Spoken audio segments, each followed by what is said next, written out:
Hello, everyone, and welcome to the Ask the Experts Live webinar series here with the National Celiac Association. Tonight's topic, one of my personal favorites, travel, travel, travel. You can't tell I wore my travel shirt tonight. I felt pretty good about this topic.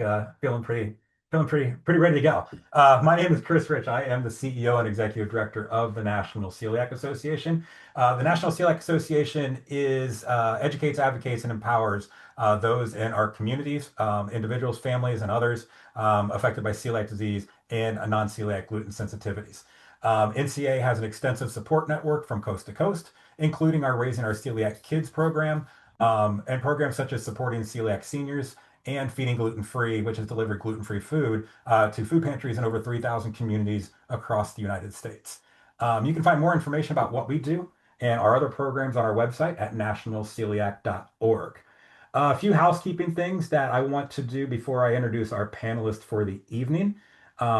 This is a informal and casual conversation. We want this to, we have some experts on here who this is what they do. They travel, they live gluten-free, and we want them to share with us their tips and their tricks that they have to help us with our own personal travels that we're going to be doing potentially even later this year. It is a complimentary piece, this webinar, to our experts Q&A section on our website. That has hundreds of questions there and related celiac disease and non-celiac related condition questions that you can access. So if your question does not get answered during this discussion, please check out our Ask the Experts page where you can find answers to a lot of questions there. Some other things we want the format tonight, I should say, it is a discussion. It is a panel discussion with these experts. This will be including answering some of those questions that you sent in prior, and you had a lot of questions, which was awesome, and we're going to try to get to as many as we can.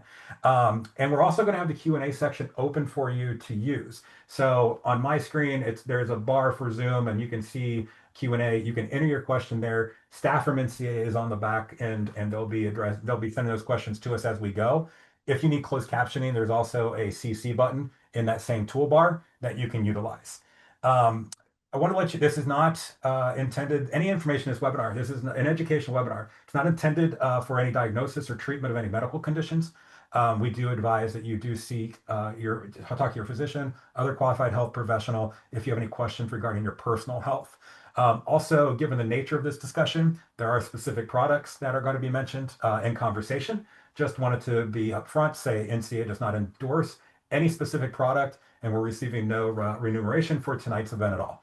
The webinar is being recorded. It's going to be available for view on our website here in about 7 to 10 days. You'll also receive an email that will indicate when that recording is ready to go. So we're going to get started. I'm going to introduce our panelists for tonight's event, and an esteemed panel it is. We're going to start off with Lindsay Ehrlich. Lindsay is the creator of the Gluten-Free Travelers and a diagnosed celiac for 25 plus years.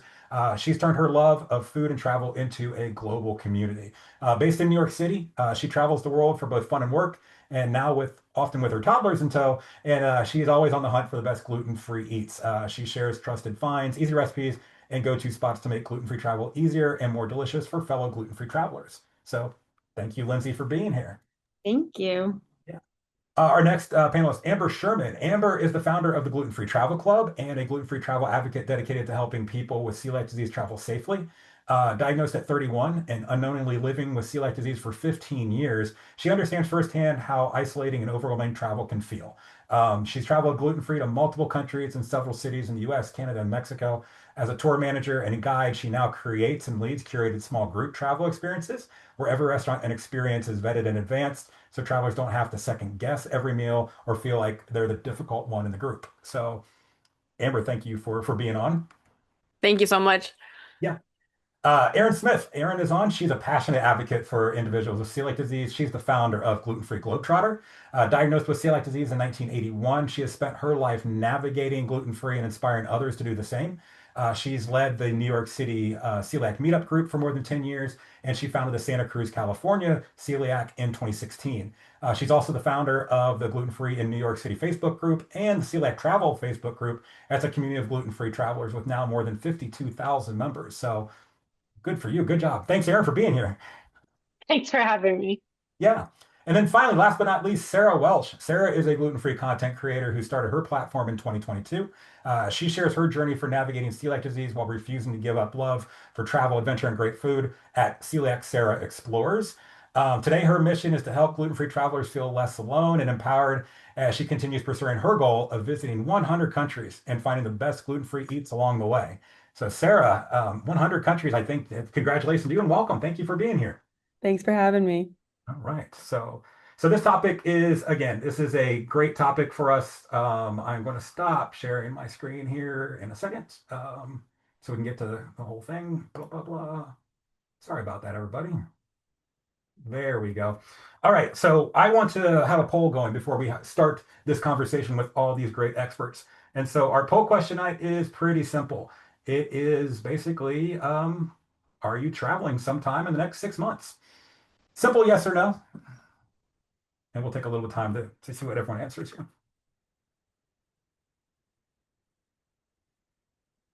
I was excited to say yes, but it won't let me vote. So you guys can all add one. Same.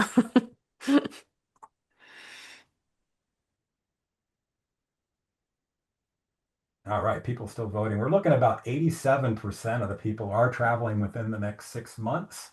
So that is wonderful. It's wonderful to hear that people are continuing to do that. So we'll go ahead in that poll here and let's just start. I'll share the results here. There we go. Ended up at 86 and 14. So if we add your four, I'm sure we're at 88%. So let's go ahead and start the conversation. Let's start off with getting our trip started and starting, and a lot of people start, let's say, at the airport with airlines, etc.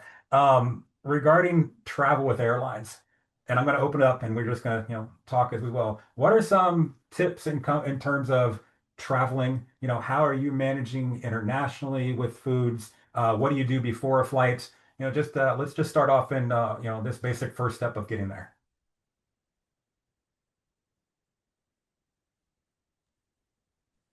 There's so many things that you need to do to prepare.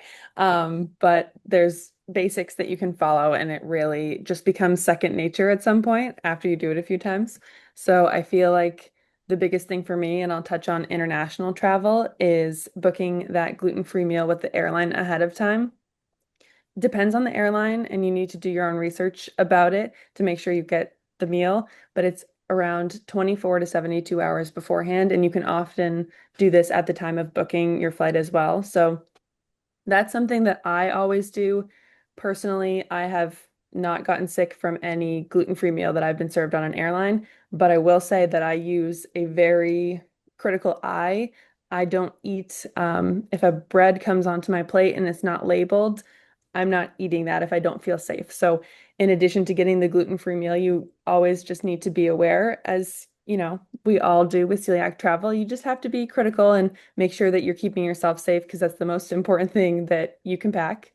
And in addition to that, bringing a lot of snacks, preparing for your meals, if depending on how long the travel day is going to be. I've traveled for over 48 hours to get to some destinations, and you just want to make sure that you're treating your body right along the way, staying hydrated, all the things.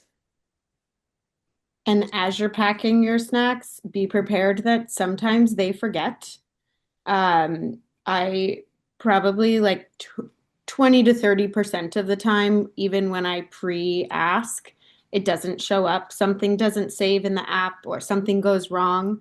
Um, or if I travel for work a lot, sometimes I'll get upgraded and then you've totally like, it's great you have more leg room, but now you don't have your meal because they're super Mhm. confused. So be prepared that sometimes your food does not show up. Yeah, I always pack as if I'm not going to get a meal on the plane because Lindsay, I had that. They changed my seat and the person in front of me got my gluten-free meal and I could see them eating my gluten-free meal. But yeah, to Sarah's point, I always pack as if I need, 24 hours of food or 2 days of food. Um, and I will say, going through security in different countries, they have different regulations, right? So I live in Canada now. You can't bring in any ice packs at all. They will confiscate it at the Montreal airport. I forget every time and I lose my ice pack every time. Whereas when I fly back to Montreal from New York, I can have an ice pack. So it's things like that. You just kind of have to figure it out. But I will never fly without packing food in my carry-on bag. Sandwiches, protein, not just snacks, like protein and making sure you have a lot of food options to get you through your travels or delays. You need to be prepared for the delays as well. Absolutely. And oatmeal cups and ready meal, just add water packs have been my favorite recently because they're like a heartier meal that or heartier snack, I guess, that's closer to a meal. So it keeps you full for longer. And it's not just your 10th granola bar of the day. Right. Aaron, going back to something that you said, is there a way that you can check the different TSAs or the different checkpoints before you get to the airport to see what they allow?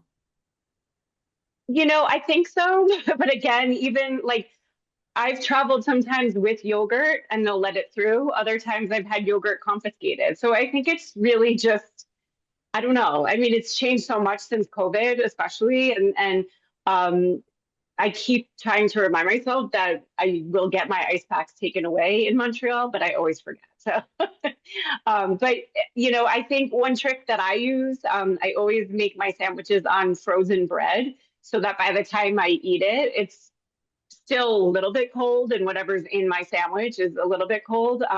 But yeah, usually the morning I'm traveling, I'll make a few sandwiches on frozen bread, and then by the time I eat it a few hours later, it's it's not warm and gross, but it's edible. We had somebody ask in the registration if they could bring an extra bag on the plane that contains food, even their ticket restricts the number of bags that they can have. Does anyone know about that? I have not had an issue doing that. And I actually had a conversation with a friend who I met through this whole crazy gluten-free world, Alex, who runs the gluten-free suitcase out of the UK. And she said she also does it all the time. If anybody asks her, she says that it's a medical necessity, that legally celiac in the US is considered a disability. So you are medically necessary. Um, I actually also bring, typically now that I travel with young children, my kids are a year and a half and 3.5, and I typically also travel with a small, like, cooler bag. I don't even bring ice packs because I am afraid that I will also get them confiscated. But I throw lots of food and I've never had anybody give me an issue. But I think it kind of depends on the person. But I would say it's like it's your medical bag. You're allowed to bring, like if you're breastfeeding, you're allowed to bring an extra bag for your milk. So it's like have a disability, you have celiac, you need special food. I I have, guess I, Chris, I've used a doctor's note once, Mhm. exactly once, because the TSA agent couldn't be bothered looking at it. But I did bring a note because I was going to Singapore and I had a long, 2 days of travel. I had no problem. I had so much food with me and I had no problem. And they didn't even look at my doctor's note. So that might be a tip, for people. I know I get asked this too about like arenas and stuff, going to a concert or something. But to Lindsay's point, we are technically covered. Doesn't mean that TSA will honor that, but we are technically covered. I guess I should have. I started at the airport. I guess I should have started before that. How much time do you give yourselves to plan your travel? Are there you had mentioned earlier about making sure that you contact the airline about gluten-free food, but as you're planning, and let's say you're going to get ready to go over to Europe, how soon do you start thinking about that and making reservations and talking to people? And have you found there's a sweet spot there? I think for me, 6 months usually around there. I start doing the basic research for the country that I'm visiting. How friendly are they? How much aware are they of the celiac, situation? Just those basic that will get you in the right realm of like, is this somewhere where I should be going? But even that, sometimes me being a risk taker, I'm like, let's try it anyways. But the basic research of like how knowledgeable is that country, and then also the population. I think thinking about like how many people in that country, knowing if they have celiac, then that is also helpful because then you'll know that they'll have more and more restaurants or selections available for people who are gluten free. So it usually starts about, for me, it's like 6 months to a year, depending. Mine is much shorter than that. Where you sound super prepared, and I strive to be like that. I also because I travel for work, it's like 2 weeks, and I'm going to Madrid, which Spain is awesome for gluten free and celiac. But like within that time frame, I'm looking around at other creators. I personally like to like go through reviews on lots of different apps, and I typically start on like a map app like Google, and I make my custom map for myself because I like to use Google Maps personally to like look at if I'm wandering around because I went to some palace, I want to then look and decide where I'm going next for food because I want to try to pretend like I can be carefree when you're traveling gluten free and not plan every single thing around food, which I definitely felt like I had to do in Japan because things were so far away. But it kind of depends. For me, I would say it totally depends on like if it's a fun trip, I likely have a little bit more time. But either way, I'm like first thinking about what sort of restaurants I like to go to. In that place, I always like to try to find something that's new and unique to that place. So in Madrid, in Spain, I want to find a really good paella because that's what Spain's all about. So finding like a gluten-free option for that is something that I try to figure out and look through reviews and creators and but then also doing my own research, sometimes also just reaching out. But then at the end of the day, like once you're there in person, then you can ask your questions too. And sometimes you've done all your research and you think this is amazing, and then you go to the restaurant and you talk about being celiac, and they're like, no, we can't serve you. So it's still, you can do so much planning, and then it also sometimes doesn't work.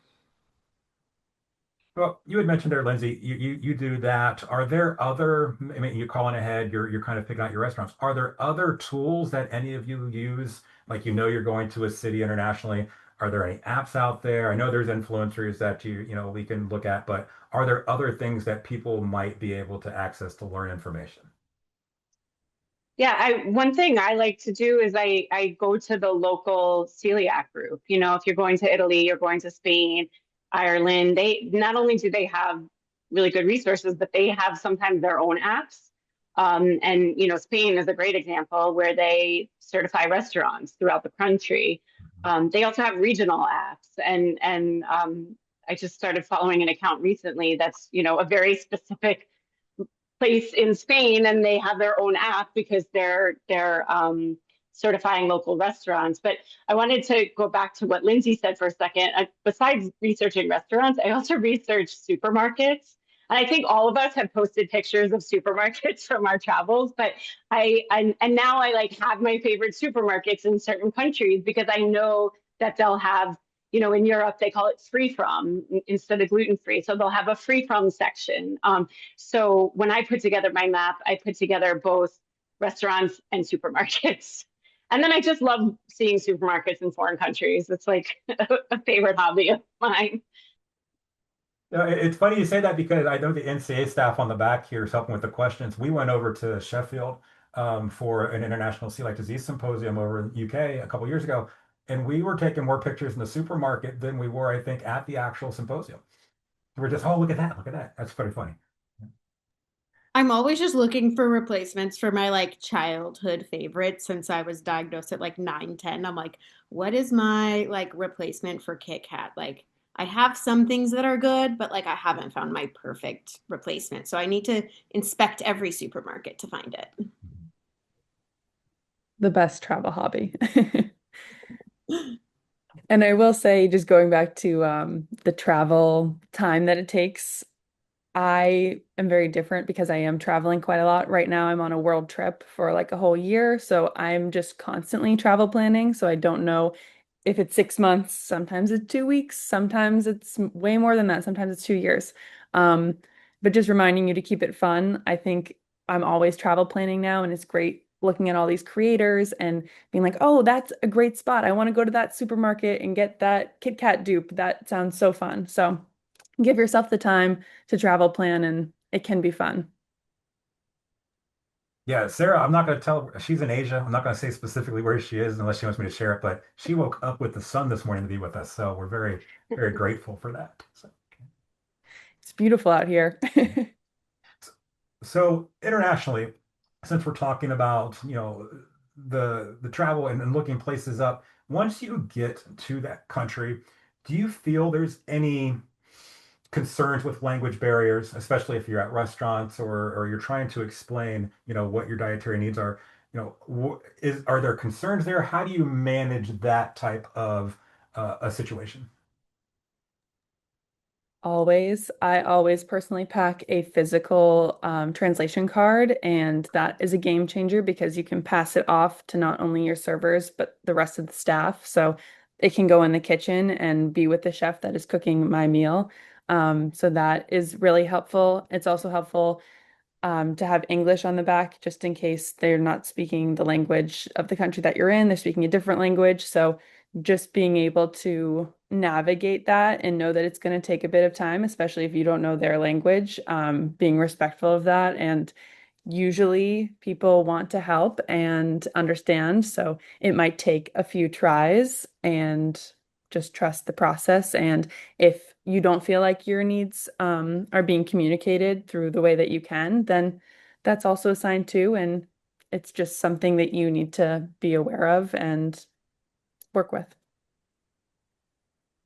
Yeah, I echo that. I always travel with translation cards. I'm using them all the time here in Montreal too, although people speak English. But I will say to Sarah's point, uh, it could get a little confusing at times. People either may not. I've had experiences in Asia where they actually couldn't read in the kitchen that I was in. They couldn't read the language that was on my card. I've also had the card work too well, and I've been turned away, where people are like fear that they're going to kill me. But in retrospect, I was very happy that they turned me away. And but translation cards are really like a really great tool in like starting that communication. And I find, and I'm interested to hear what everyone else says, I find outside of the US, people take their translation cards a lot more seriously than inside the US. So looks like you all agree. So, Yeah. and oh, sorry, what did you say, Lindsay? Oh, I said definitely. Go ahead. Yeah. No, and I've also used the translation cards in New York City as well, like in restaurants where I know that in the kitchen they're not speaking English. I've used cards there as well, and it's been great. I used them in Chinatown, and it was really kind of fun to like have a Chinese card in New York, and they understood me better when I gave them the card than when I was trying to explain it in English. So That's a Anyone great tried to idea. use I need to Google? go to Oh, sorry. China. Has anyone tried to use Google Translate? Yeah, I was just gonna mention like Yeah. Google Translate, if I forget the card or I don't have that on me, that saves me so many times. Just having the Google Translate with me. And then also I just wanted to add what Sarah was starting, it's like the patience and like how you go into it. Because if you go in a little bit too hot, a little bit too like scared and defensive, then that kind of sets the tone of like, oh no. So having patience and just being as nice as possible just helps so much. And Google Translate just saves me so many times. And it's kind of funny too when we're like going back and forth with like this communication game of like, oh yeah, okay, we get it. It becomes this like game like, okay, great. Are there keywords that you find that they're picking up on when you're It just talking to them? depends on where you are sometimes, Yeah, okay. yeah. Yeah, and I think I would the also, sorry, the go other ahead, Lindsay. oh, I was like the other thing that I try to do, I mainly use translation cards in Asia. I find that for me personally, I'm like comfortable in a few basic languages. So I try to learn hello and thank you and like I'm celiac. And if they don't understand, then I show them more. But I did have what Erin mentioned, the same issue where especially in Japan, I was turned away from so many restaurants because they were not comfortable. It was too risky for them to serve me. So even just breaking the ice and starting out with a hello, even if it's in a horrible accent of their native language, I think Mhm. starts you off on a good foot to try to understand and have them help you if they can. And if you don't feel comfortable, then it's okay to leave. You do not need to stay there and eat something that you're not comfortable eating. Mhm. Where do you all pull your translation cards from? What's your source? I have a whole booklet of Equal Eats translation cards for this trip to Asia. It's been Mhm. a lifesaver. I think also, I mean, this is going back many, many years now. There's celiactravel.com. I also use Equal Eats because you can get them customized, and I have other food allergies, so I get all of them. But celiactravel.com has free resources.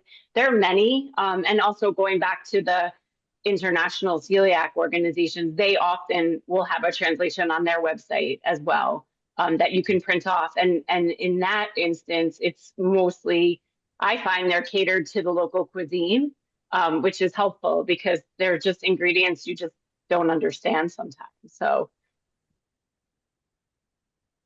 Okay.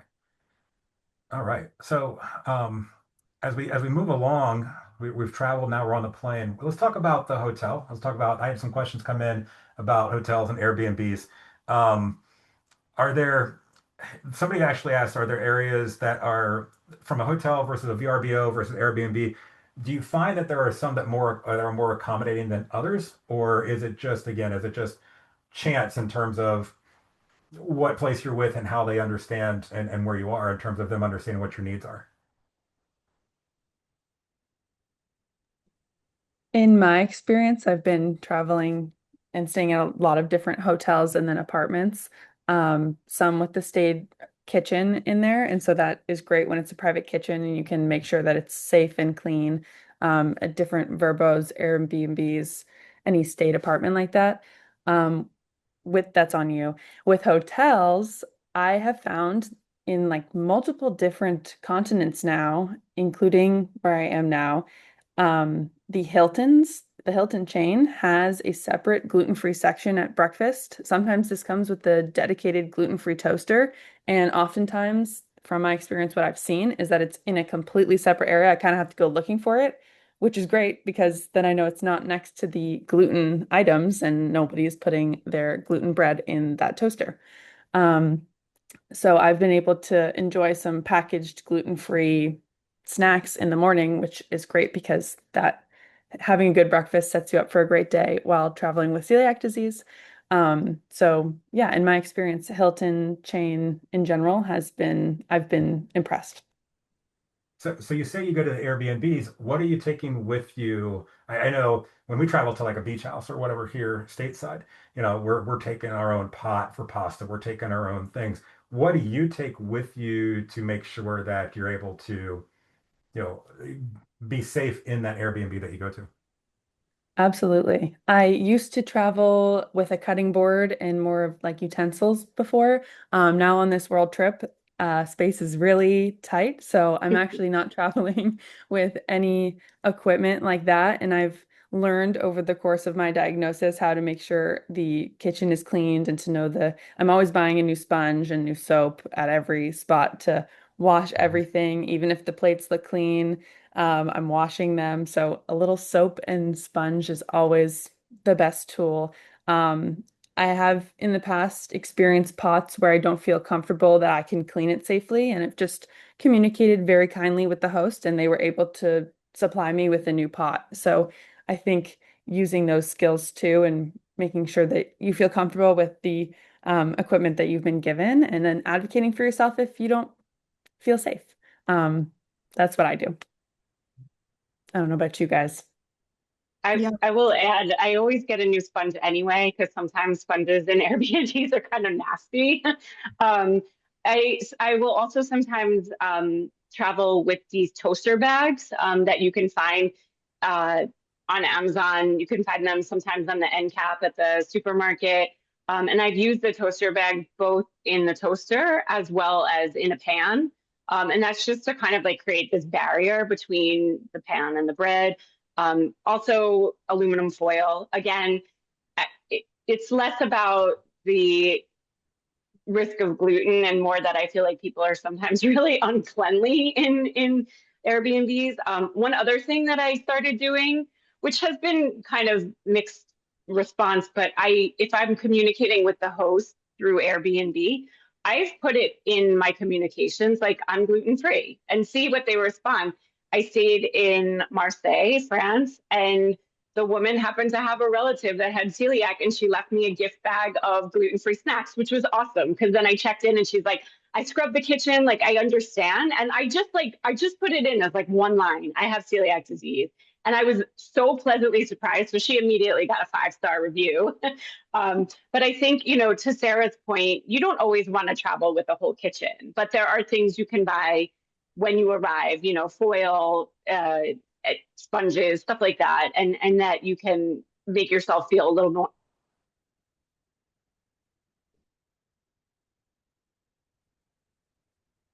Okay.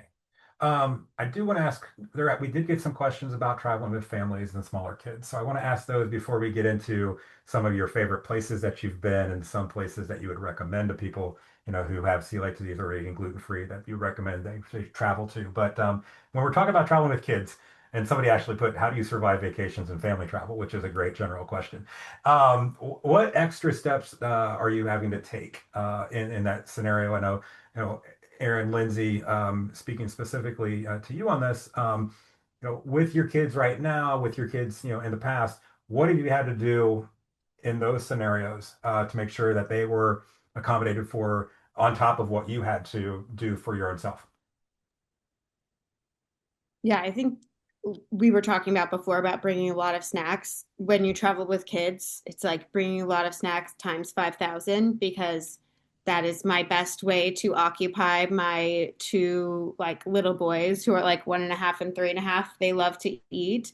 The other thing is that they're not gluten free. I think one of them might have an allergy, but we don't know yet. But also like being aware, I think in general, we didn't mention this before, but bringing snacks that do not have nuts, because if you are on a plane and somebody has a nut air exposure allergy and you are asked to not open anything with nuts and all of your gluten-free snacks have nuts in them, you are out of luck.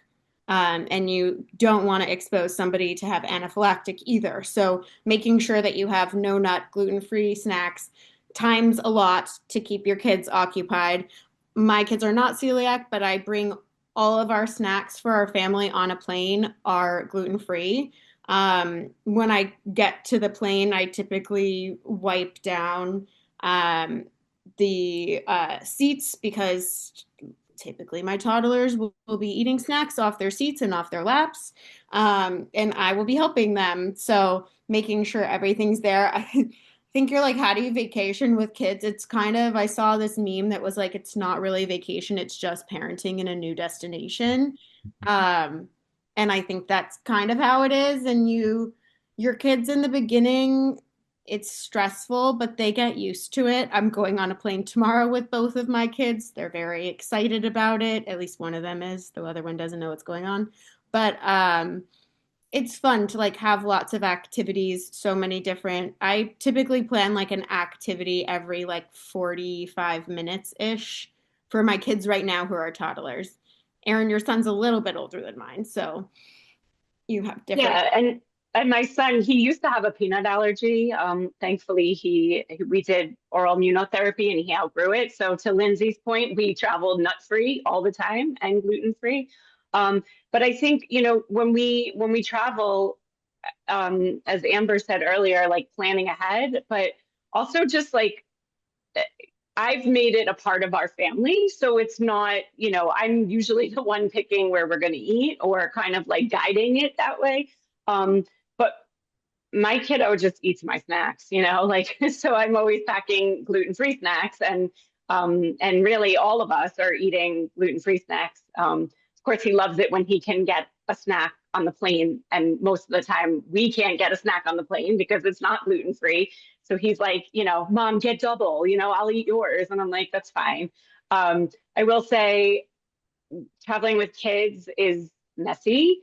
And so on a plane in a confined area, I'm like, please, like, get your cookies off of me. Like, don't, they're eating these cookies on the plane. But I think, Chris, to your point is like with kids, it's just we have to plan ahead anyway. So it's just planning ahead and making sure that our food is gluten free. And I'm guessing the person who asked is specifically looking for traveling with a child with celiac. But I would just say make your snack bag gluten free. So anybody who wants a snack in your family, you can all eat the same snacks. I wouldn't unless there's like a special snack that they want that they only get when they're flying or something. But just for the sake of the parent, making their lives easier is pack all gluten-free snacks so everyone can just dig into the snack bag. Yeah, and just kind of going with the flow. I think it's always an issue like with time zones and nap times and like things typically don't always align. I always like to, our like special thing too is like if there's a smoothie shop, like we'll get a smoothie in the airport before we go on the airplane because I don't want a spilled smoothie on my lap. But it's like a nice snack before that kind of keeps you full because a lot of airports, like I don't want to like go and get something and then potentially get glutened like right before getting on an airplane. So being prepared and having like snacks that you trust.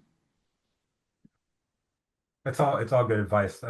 We were lucky enough. My son wasn't diagnosed till the age of 12, so I didn't have to go through the younger child stage. But I remember still then it's very difficult to navigate, and that planning ahead does take some effort and some due diligence on your behalf. So yeah, we had a question come in, and I know Amber, you may want to answer this one, and you're allowed to pat yourself on the back on this.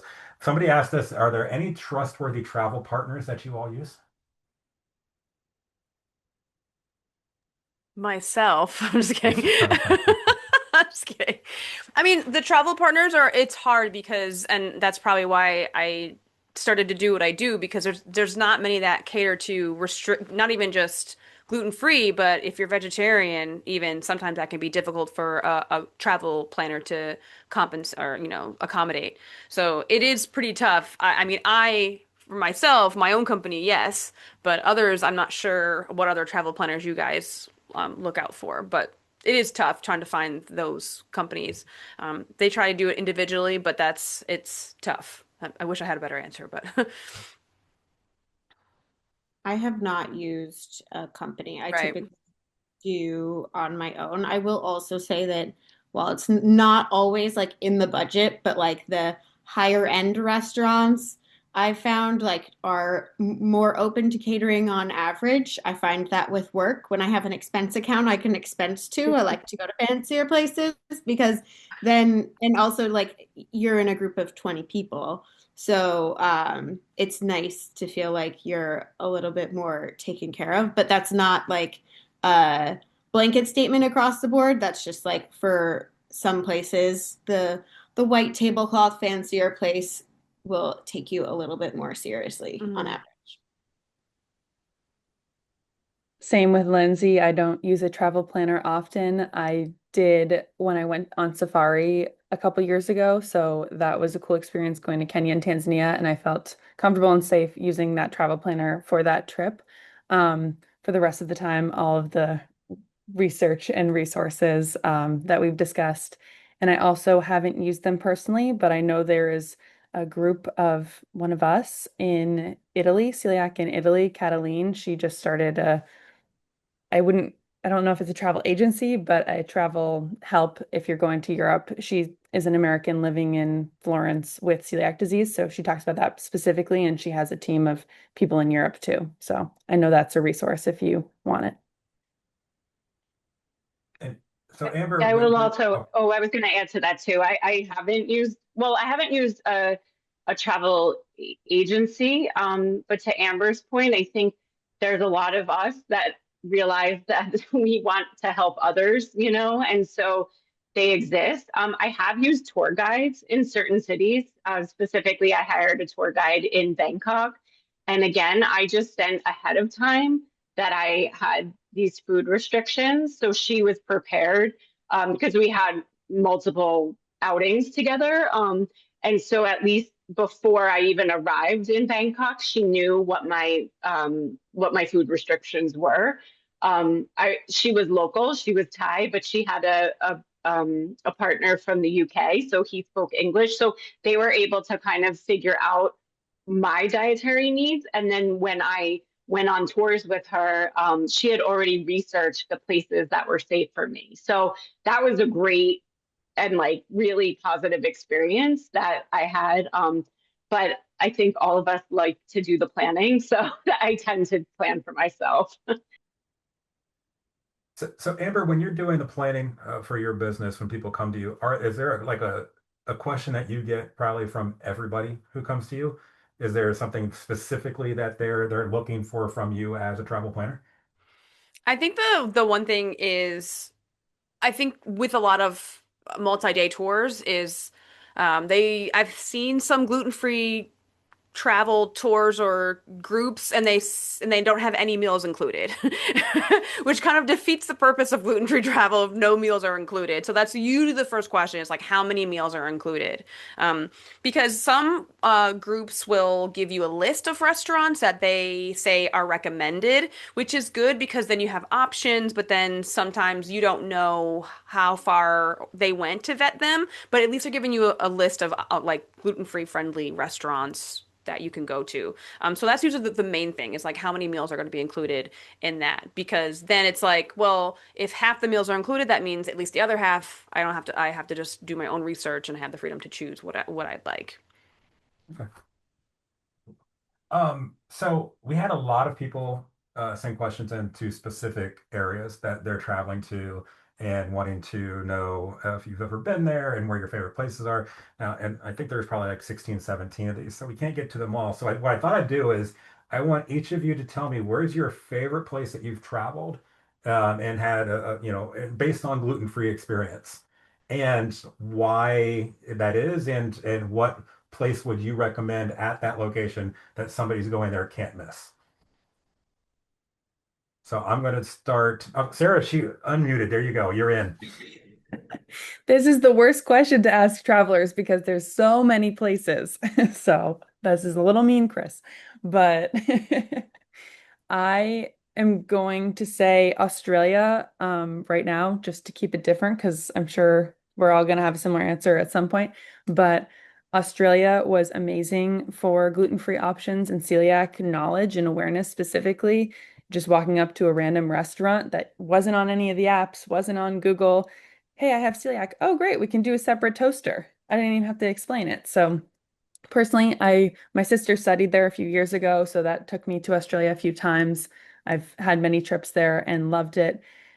I've been to across the country as well, and if you go to Sydney, a place that you cannot miss is San Sebastian. It is the best dedicated gluten-free bakery I've ever been to, the best croissants.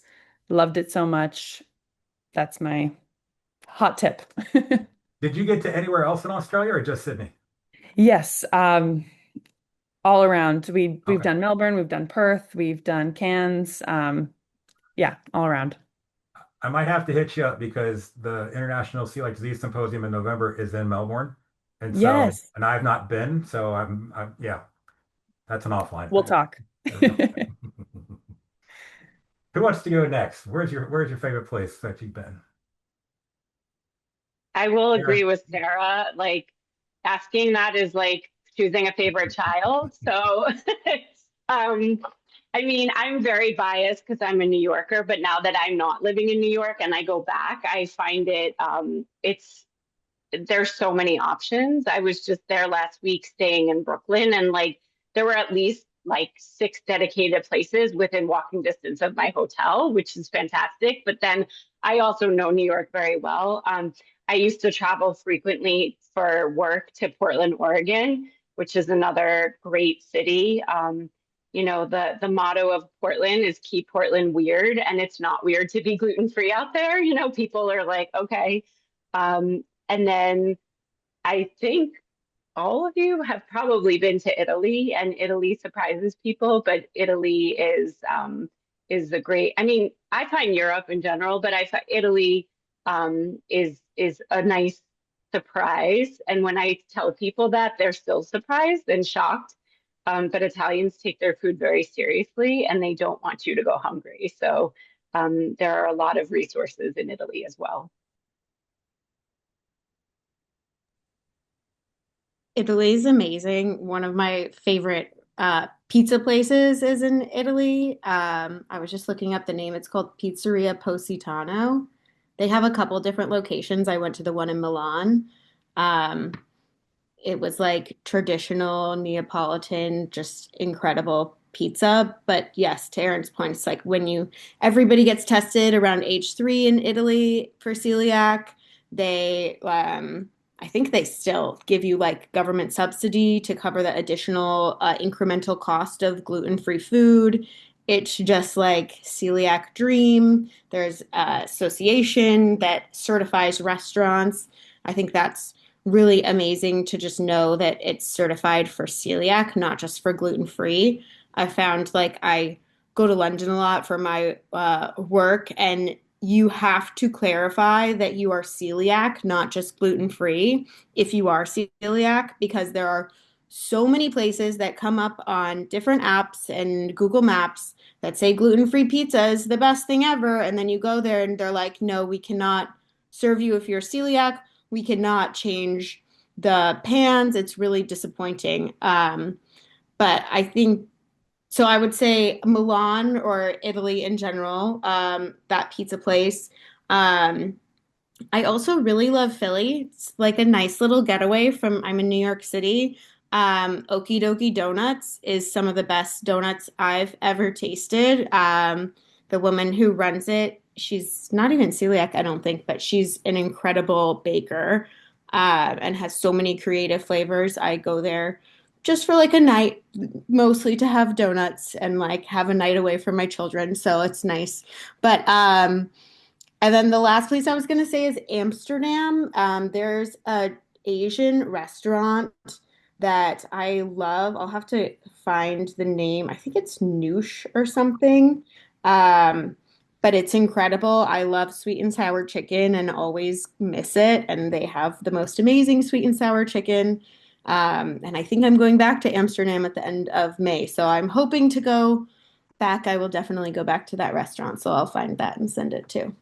So Lindsay, when you find a place like that or you're looking for something like that, are you just typing that into Google, like on Google Maps, like find me gluten-free restaurants? What's the best way that you're finding those? I search, I I do like tend to start with if I don't know somebody, I feel like I'll more recently I'll just chat Erin and ask her if she's been to some place. And now Sarah's been to a lot of more places across Asia than I have been, so I'll ask her. But um I look in the reviews of places. I'll search gluten-free, celiac, or like in the UK and really across a lot of Europe, it's I don't know, I guess it's still celiac, but it's Coelaic. The spelling is different, so I'll search that.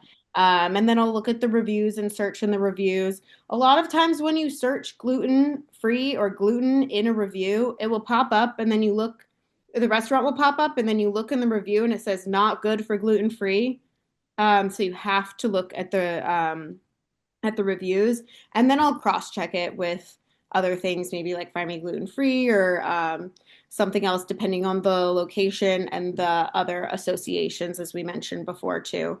Um, and then I will message them on like typically I'll start with Instagram and messaging them on Instagram and starting with my list of questions. I was gonna say I'm like a dumb non-traveler guy. I don't travel as much as all of you, so I wondered if Find Me Gluten Free would be an app that would work internationally, or if there are other like apps in those regions that are very similar. It's my favorite app so far.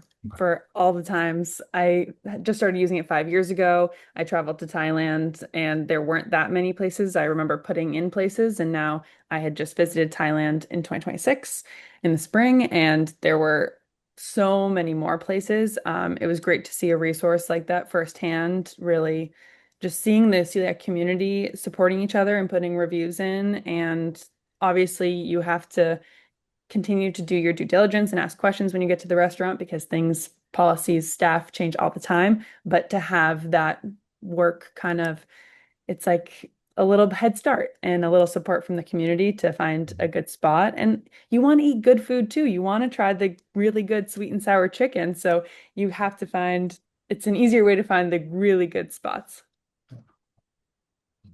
Amber, you didn't escape my question, by the way. I know it's an unfair question, but I'm It coming is, it back to you is. now.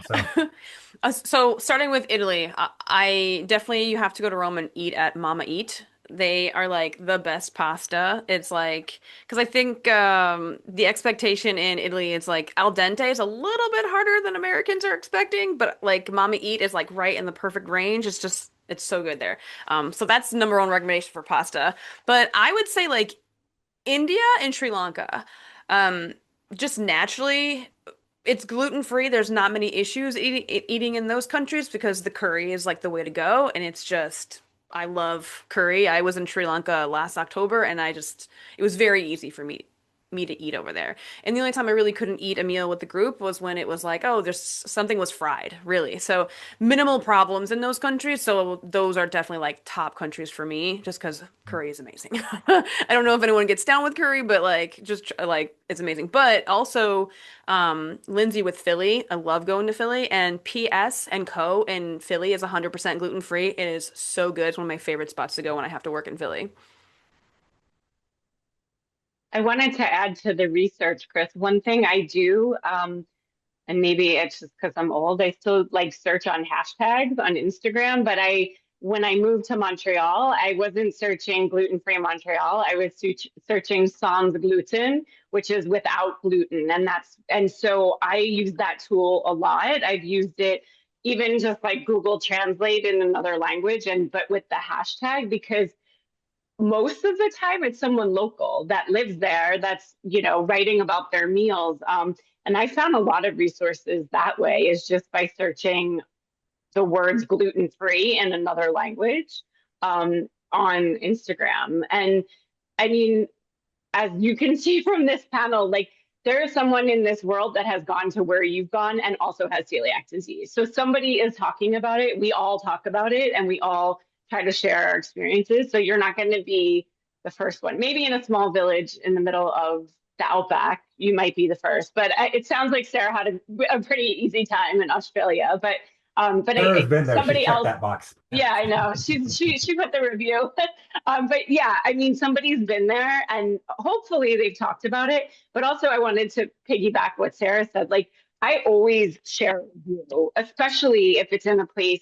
My husband's from Mexico, and the city he's from had nobody putting reviews at all. So every review now in Querétaro, Mexico is from me.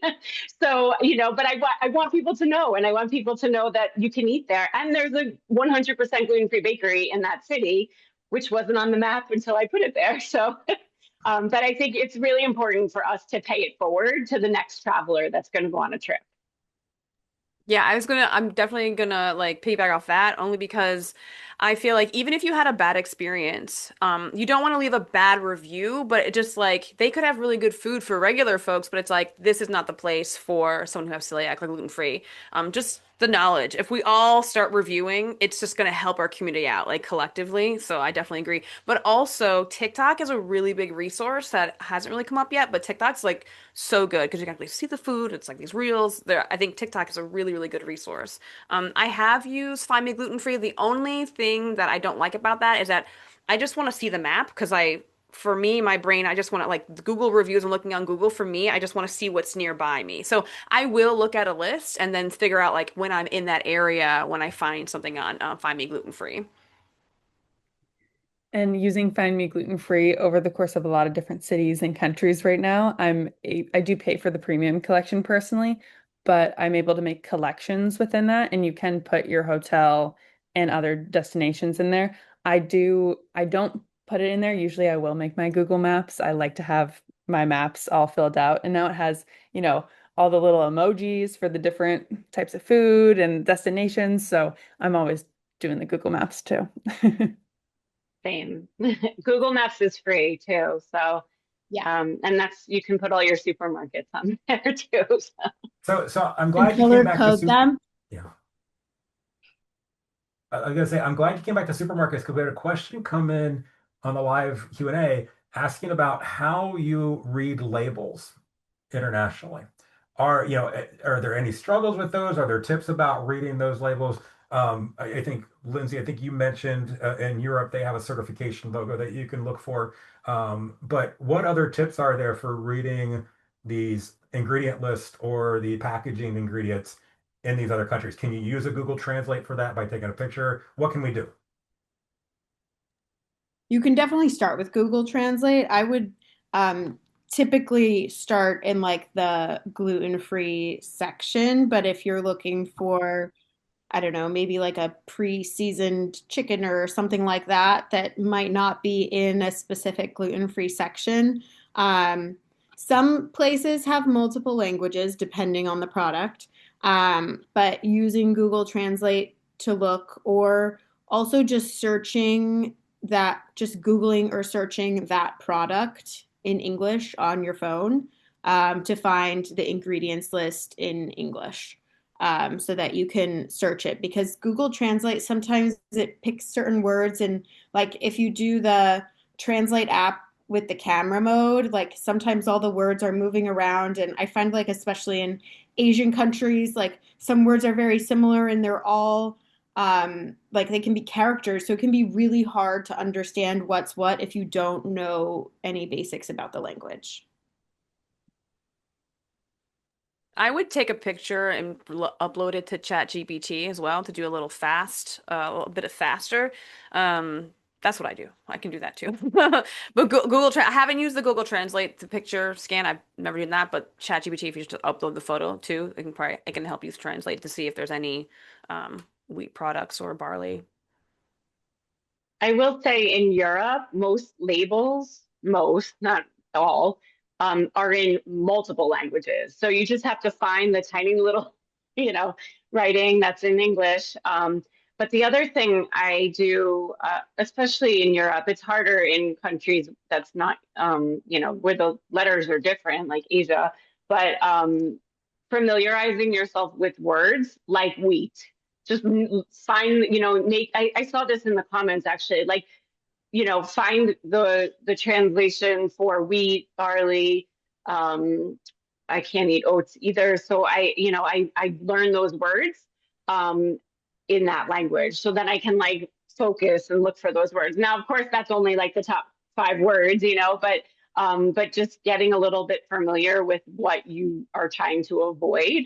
And then when you're looking at the ingredients, you can like hone in and look for those words specifically. But I will say with Google Translate or any of these tools, like one challenge, and Sarah, maybe you're seeing this, like I don't always have internet when I'm, overseas. So I'm seeing more and more like the bigger supermarkets tend to have Wi-Fi, but not always. So that is a challenge. That is definitely a challenge.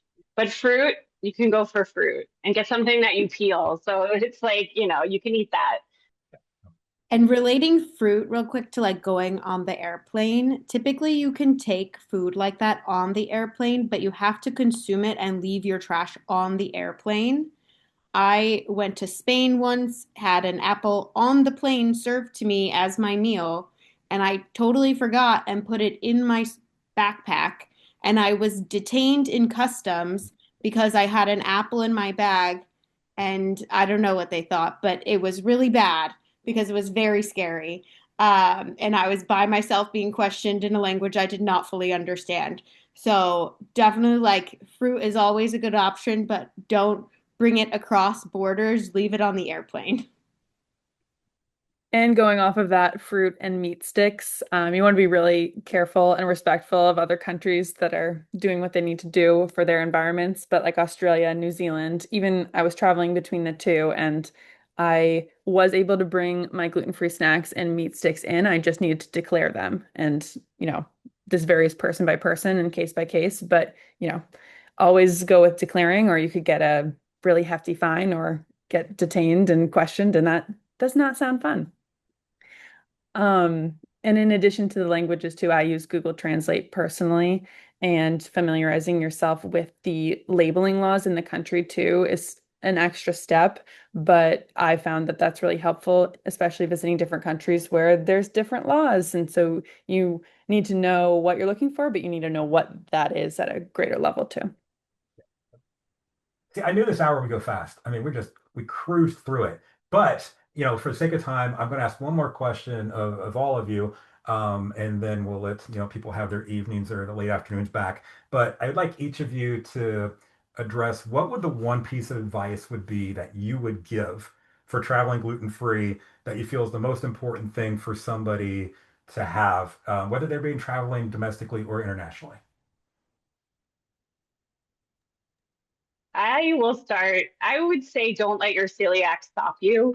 I've been living with celiac my entire life, so I've never traveled eating gluten. All my travels have been gluten free. And I think, we all really support that. And I know it's scary, but really don't let it stop you. It is possible. Um, I'm not saying it's easy. It's not always easy, but it is definitely doable. And I think that I hope tonight we've given you a little bit of confidence. And if you're not ready to fly to Asia, then just try a new restaurant in your hometown and start there. It's baby steps, but it's easy for me to say now as someone who's been living with celiac for more than 40 years. But it will get easier with time. So don't let it stop you. Yeah, and I would also add on to that, like you're not alone. I think that even like I've been traveling and I've been diagnosed celiac almost 30 years now, and I travel a lot for work or with friends, and it's okay to be the person who's like, I don't feel comfortable here, and your people will stay with you. Like I this weekend had some time with two of my best friends in Asbury Park. There were multiple restaurants we left because I did not feel comfortable, and that's okay. And it does still like it sucks and you feel lonely sometimes, but also like especially for I would say like the parents with celiac kids, like you can change their perspective. And like my 3.5-year-old is like, oh, mommy's tummy doesn't like gluten, so we have to find gluten-free bagel for her. And like that's okay. And like you can all your people who love you will love you even if you're a little bit difficult finding gluten-free food. And it's okay to be difficult sometimes. It's not bad. You're being safe for your body. And to echo that, when you're experiencing travel, it's different. Even if you're just visiting a new restaurant in your city, that's traveling and experiencing it at a different level. And that's the beauty of being gluten-free is that it's a really exciting experience. When we find a new restaurant, it's a really big deal. When we find that dish that's so good, you're just experiencing life through this lens of celiac and traveling gluten free. And it honestly, I believe it. I didn't feel this way at the beginning of my diagnosis. I really didn't think I'd be able to travel. But now, 5 years, almost 5 years later, having traveled to 35 countries, like you can do it. And the way that I am able to experience different cultures, different places through this lens is really quite beautiful. So if you can view it as a positive and do that work to get there, it's not always easy. I started therapy right when I was diagnosed with celiac disease, so the mental load of this is a lot, but it's definitely worth it. Yeah, I think what everyone said, definitely, I agree with all of that. It's like you can't let it stop you or control you. I'm a bit rebellious, so I always I try to go to the hardest country there is and see what I can find. I'm like a true trial and error type person. So if I find something that is like a diamond in the rough, I will be like, you guys have to go to this. This is amazing. Please go and join. So when I'm traveling, and this is what makes it fun for me, it's like, first of all, traveling is it's hard. There's its own challenges. It can be miserable at times. And I think a lot of people don't talk about that when it comes to travel. It's like you've been traveling for 48 hours, like Sarah was saying, and that is hard. So sometimes it's like, okay, you have to make the checklist of taking care of you, but also like make it a mission. For me, everywhere I go, doesn't matter what city I go to, I make it a mission. Let's find the gluten-free bakery and let's see how good their stuff is. So that's what I do. I kind of like make it a mission for me of like, okay, let's see what we can find now. And I think that just changing the perspective, changing like the mindset toward like, oh, this is a hassle to this can be fun to see what we can discover. So that for me is a big like that the mindset shift is I think is the biggest advice I have. Well, Amber, Aaron, Sarah, Lindsay, thank you all so much for answering these questions and for everything that you're doing for our celiac community. And another thank you to all of you who attended tonight and participated. We hope this discussion's helpful. We hope we answered some of your questions, provided you some helpful information and confidence on this topic. Remember, you're going to be receiving an email from NCA that will include the recording of tonight's discussion for future reference. There are a couple of other activities that we have coming up that I wanted to bring to your attention. We mentioned this, we have a national support group that meets virtually every second Tuesday of every month at 7 p.m. Eastern Time. This is a place where it's open to all. It gives people access for everyone across the country to come in. They can connect, they can listen, and they can share with others. And also on May 19th, coming up, is our Young Adults with Celiac Disease meeting. This is co-hosted by several young adult community leaders from around the country. It's offering peer-to-peer support. It's designed to help young adults and other with celiac disease and other gluten-related conditions that help them connect, share experiences, and share with one another. So both of these, you can sign up for these now. They're located on the NCA webpage. I've put the address down here. But if you go to nationalceliac.org and you can find events on our top menu, you'll be able to find that on the calendar there. So please continue to visit that website. Continue to visit our social media accounts for updates and announcements about future programs and presentations about celiac disease. So for all of our esteemed panelists, for myself, the entire team at NCA, we want to thank you for taking part in tonight's webinar, and we look forward to seeing you soon, and happy travels, everyone. Thank you. Yeah. Thank you. Thanks, guys.